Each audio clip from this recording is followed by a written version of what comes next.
করে বা এই ধরনের মানুষজনের পাশে দাঁড়ায় এটা আমি জানি।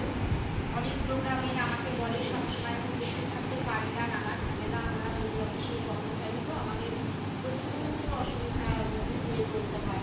তো যাই হোক, এমনই একটা প্রোগ্রামে আমাকে আজও ইনভাইট করেছে, আমি আসতে পেরেছি, তার জন্য আমার ভালো লাগছে। তো যেটা আমার বলবার সেটা হচ্ছে যে সমস্ত মেয়েরা বাসে ঘুরে যায় তারা তো অনেক কম বয়সে অনেকে তাদের ব্রেনটা ম্যাচিওর হয় না, ভুল করে কিছু পদক্ষেপ নিয়ে ফেলে কারোর প্রলোভনে, বা কেউ স্বেচ্ছায় যায়, বা কেউ এর শিকার হয়, জোর করে হয়তো মানে নানান রকমভাবে এই লোকজন তো আছে সমাজে যে বোঝে না শুনবে না তাদের নিয়ে, বা তাদের শিক্ষাগত যোগ্যতাও সেরকম নেই, বাইরের জগৎ সম্পর্কে তাদের জানাশোনার ব্যাপারটা অনেকটাই তারা পিছিয়ে সে ব্যাপারে।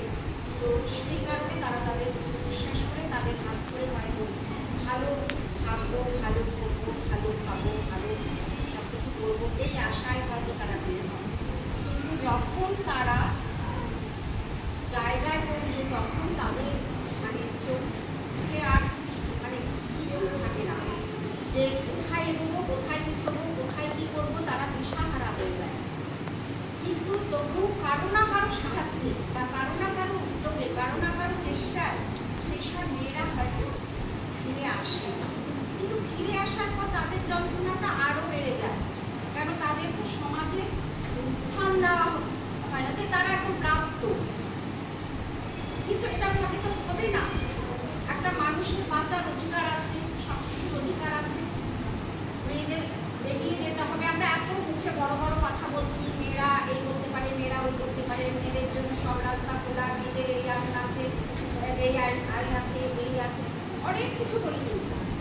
কিন্তু যখনই আমার পাশের মেয়েটা এরকমই হবে অমনি আমি কিন্তু তাকে বাঁকা চোখে তাকাবো, বা আমি কাউকে বলবো জানো ওই মেয়েটা কিন্তু এই আমরা এরকম করে থাকি। কিন্তু ওরকম করে হবে না, তাকে কিন্তু তার আবার আগের জায়গায় ফিরিয়ে আনার দায়িত্বটা কিন্তু সম্পূর্ণ সমাজ, না হলে তারা সে জায়গায় আসতে পারবে না, সমাজের মূল স্রোতে ফিরতে পারবে না। তারও কিন্তু নিজের মনের মধ্যে সবসময় একটা মানে দুশ্চিন্তা, দুর্ভাবনা, আমি খুব খারাপ হয়ে গেছি, আমাকে কেউ স্থান দেবে না, আমার সাথে কেউ কথা বলবে না, আমাকে কেউ মিশবে না, এটা সেখানে কিন্তু আমাদের দায়িত্বটা অনেক বেশি। তাকে বোঝানো যে কিচ্ছু হয়নি, এটা তোমার জীবনের এত দীর্ঘ জীবনের সামান্য কয়েকটা দিন একটা অসুবিধার মধ্যে তুমি পড়েছো, ওই দিনগুলো কথা ভুলে যেতে হবে। তাকে সমাজের মূল স্রোতে ফিরিয়ে আনতে হবে, তাকে তার অধিকার বুঝিয়ে দিতে হবে। আর আমাদের সকলের চেষ্টা থাকবে তাকে সব রকম পরিষেবা দিয়ে তাকে তার জায়গায় ফিরিয়ে দেওয়া, এবং সে যাতে একটা সুস্থ স্বাভাবিক জীবনযাপন করতে পারে সেই জায়গায় তাকে নিয়ে যাওয়া। এর জন্য আমাদের ভূমিকা থাকবে অনেক অনেক বেশি, তবেই মেয়েটাকে কিন্তু আমরা আসল জায়গায় পৌঁছাতে পারবো, এবং সে ভবিষ্যতে অন্য পথে যে ভুল পথে সে গেছিল সেই পথ থেকে এসে সে সঠিক পথটা বেছে নেওয়ার জন্য সুযোগ পায়। তারপরও ব্যাপার আছে, সবার